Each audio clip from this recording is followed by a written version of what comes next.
This video explains the pre-treatment steps of cleaning and activating for proper substrate preparation. This step shows the cleaning of a substrate with a Sika cleaner.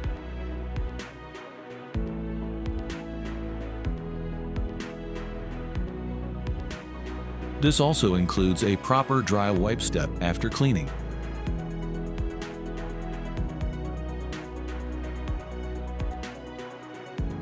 For activation, open the lid. Make sure to note the opening date on the bottle. Wet a fine clean tissue and close the can immediately again. Then you wipe on the Sika Activator. The correct flash-off time is mentioned in the related product data sheet.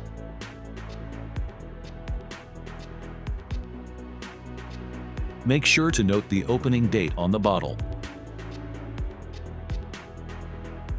Be aware that not all Sika Activator have the same application steps.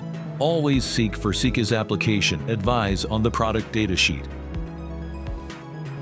In some cases, the activation requires a wipe-off step with a dry, clean tissue.